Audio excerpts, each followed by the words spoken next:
నష్టం తక్కువ లాభం ఎక్కువ. గోదావరి జలాలను రాయలసీమ ప్రాంతానికి తరలించడం ద్వారా, కృష్ణా పెన్నా బేసిన్కు తరలించడం ద్వారా నష్టం తక్కువ లాభం ఎక్కువ అని ఇద్దరు ముఖ్యమంత్రులు కూర్చొని ప్రగతి భవన్లో 2 గంటలకు పైగా సమావేశమైన జగన్మోహన్ రెడ్డి గారు, అదేవిధంగా చంద్రశేఖరరావు గారు. తెలంగాణ నడిగడ్డ ప్రగతి భవన్లో ఆంధ్రప్రదేశ్ ముఖ్యమంత్రి, తెలంగాణ ముఖ్యమంత్రి కూర్చొని గోదావరి జలాలను రాయలసీమ పెన్నా ప్రాంతానికి, కృష్ణా బేసిన్కు తరలించాలని, అదేవిధంగా నిధులు ఇవ్వాల్సిందిగా కేంద్రాన్ని కోరదాం, ఇచ్చి పుచ్చుకునే ధోరణితో ముందుకెళ్దాం. అంటే ఒకవేళ డబ్బులు కేంద్ర ప్రభుత్వాన్ని అడుగుదాం, ఇవ్వకపోతే మనమే సొంతంగా కట్టుకుందామని చెప్పి వాళ్ళిద్దరు కలిసి మాట్లాడుకొని ముందుకెళ్ళిండ్రు. తక్కువ నష్టం ఎక్కువ భూసేకరణతో గోదావరి కృష్ణ నదుల అనుసంధానం. సో ఈ రకంగా ఈరోజు ఇంత స్పష్టంగా రాయలసీమను రతనాల సీమగా మారుస్తా. ఇవన్నీ కూడా చంద్రశేఖరరావు గారు స్వయంగా మాట్లాడిన మాటలు. ఇప్పుడు నేను తెలంగాణ ప్రజలకు వివరించదలుచుకున్నా. 2016లో చంద్రబాబు నాయుడు గారు, చంద్రశేఖరరావు గారు కేంద్ర ప్రభుత్వం ఏర్పాటు చేసిన అపెక్స్ కౌన్సిల్ సమావేశంలో స్పష్టంగా గోదావరి నదిలో 3000 టీఎంసీల నీళ్లు సముద్రంలో కలుస్తున్నాయి, వాటిని రాయలసీమ ప్రాంతానికి సంబంధించిన కృష్ణా పెన్నా బేసిన్కు తరలించడం ద్వారా కరువు ప్రాంతాలను సస్యశ్యామలం చేస్తామని ఆ రోజు అక్కడ మాట్లాడినరు. దాన్ని ముందుకు తీసుకెళ్లాలని చంద్రశేఖరరావు గారే మొట్టమొదట ప్రతిపాదించింది. ఈ రోజు ఏదైతే గోదావరి బంకంచెర్ల ఆంధ్రప్రదేశ్ చంద్రబాబు నాయుడు గారు మొదలు పెట్టినరో, 2016లో చంద్రశేఖరరావు గారు, చంద్రబాబు నాయుడు గారు మాట్లాడుకున్న ప్రాతిపదికనే ఈ రోజు వాళ్ళ ప్రాజెక్టును ముందుకు తీసుకెళ్ళి 2019లో జగన్మోహన్ రెడ్డి గారు, చంద్రశేఖరరావు గారు పూర్తి స్థాయిలో మాట్లాడుకొని ప్రాజెక్టు డిపిఆర్లు అన్ని రెడీ చేసి పెద్దన్నగా సహకరిస్తాను చంద్రశేఖరరావు గారు చెప్పడమే కాకుండా, రాయలసీమ పర్యటన సందర్భంగా శ్రీమతి రోజా గారి ఇంటి దగ్గర ఏం మాట్లాడినో, ఇప్పుడు వారు వివిధ సందర్భాలలో ఏం మాట్లాడినో మీకు చూపించిన.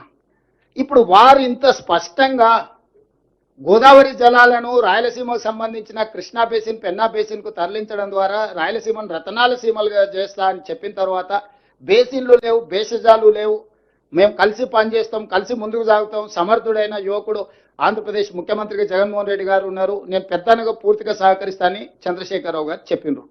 నేను ఇప్పుడు మీడియా మిత్రుల ద్వారా బీఆర్ఎస్ నాయకులను అడుగుతున్నా, చంద్రశేఖరరావు గారిని అడుగుతున్నా, మీరు ఇంత విస్పష్టంగా 2016లో, 2019లో వివిధ సందర్భాలలో శాసనసభలో, బహిరంగ సభలలో స్పష్టంగా గోదావరి జలాలను రాయలసీమ అదేవిధంగా పెన్నా ప్రాంతానికి తరలించడానికి ఆమోదించి ప్రాజెక్టును ప్రారంభించడానికి అవకాశం కల్పించి ప్రోత్సహించిన మీరు ఈరోజు ఆ ప్రాజెక్టును మొదలు పెడతామని ఆంధ్రప్రదేశ్ చంద్రబాబు నాయుడు గారు అన్న మరుక్షణం నేను పెద్దలు ఉత్తమ్ కుమార్ రెడ్డి గారు ఢిల్లీకి వెళ్ళి జలశక్తి మినిస్టర్ సిఆర్ పాటిల్ గారికి ఫిర్యాదు చేసినాం, ఆర్థిక మంత్రి గారి దృష్టికి తీసుకెళ్లినాం, గోదావరి రివర్ మేనేజ్మెంట్ బోర్డుకు అఫీషియల్గా నేను ఈ మధ్యకాలంలో మన జలసౌదాకు ఉద్యోగస్తులకు వాళ్ళకు నియామక పత్రాలు అందజేసినప్పుడు డైరెక్ట్గా అక్కడికి వెళ్ళి గోదావరి రివర్ మేనేజ్మెంట్ బోర్డు దగ్గర పోయి నేను ముఖ్యమంత్రిగా, అదేవిధంగా మా మంత్రి అధికారులను తీసుకెళ్లి గోదావరి రివర్ మేనేజ్మెంట్ బోర్డు అధికారులను కలిసి ఆంధ్రప్రదేశ్ ప్రభుత్వము, ఆంధ్రప్రదేశ్ ముఖ్యమంత్రి చంద్రబాబు నాయుడు గారు గోదావరి జలాలను బంకంచెర్ల వరకు తరలించడానికి 200 టీఎంసీల ప్రాజెక్టును ప్రణాళిక చేసిండు. పరోక్షంగా ఇంకొక 100 టీఎంసీలు, ఇది 200 టీఎంసీల ప్రాజెక్టు కాదు, ఇది 300 టీఎంసీల ప్రాజెక్టు. 300 టీఎంసీలకు సివిల్ వర్కులన్నీ కంప్లీట్ చేస్తుండు, పంపులు మాత్రం ఇనీషియల్గా 200 పెడుతుండు, తర్వాత ఇంకొక 100 టీఎంసీలకు కూడా అన్ని రెడీగా చేసుకున్నాడు. అంటే ఎప్పుడైనా పంపులు తీసుకొచ్చి ఫిట్ చేసుకోవచ్చు.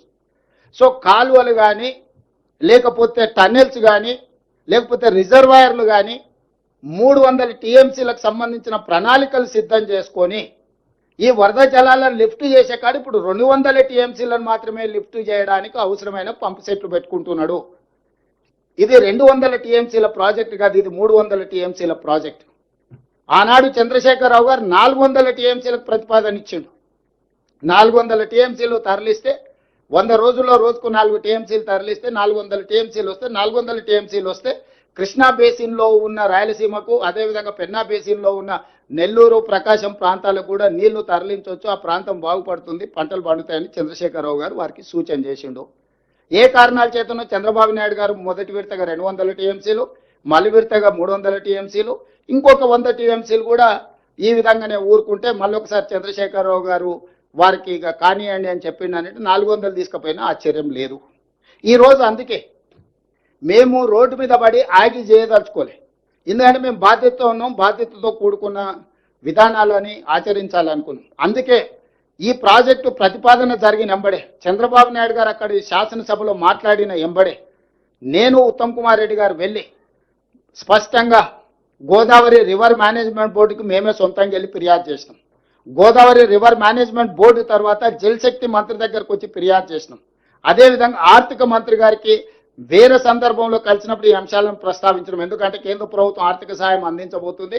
అదేవిధంగా వివిధ బ్యాంకుల నుంచి ఎఫ్ఆర్బిఎం పరిధిలో కాకుండా అవుట్ ఆఫ్ ఎఫ్ఆర్బిఎంలో లోన్లు ఇవ్వడానికి ఏదో ప్రయత్నాలు చేస్తున్నారని పత్రికల్లో వస్తున్నాయని మేము చదివినాం అని ఓరల్గా చెప్పడమే కాకుండా సంబంధిత శాఖ మంత్రి జలశక్తి మంత్రి గారికి లేఖ రాయడం కూడా జరిగింది, అధికారికంగా ఈ వివరాలన్నీ పెట్టి. జలశక్తి మంత్రి గారు కూడా మాకు వెనక్కి స్పష్టంగా లేఖ రాసిండు.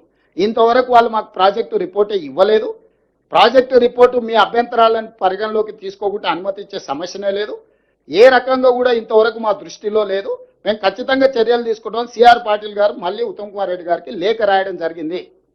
ఈరోజు ప్రభుత్వం ఎక్కడే నిర్లక్ష్యం వహించలేదు.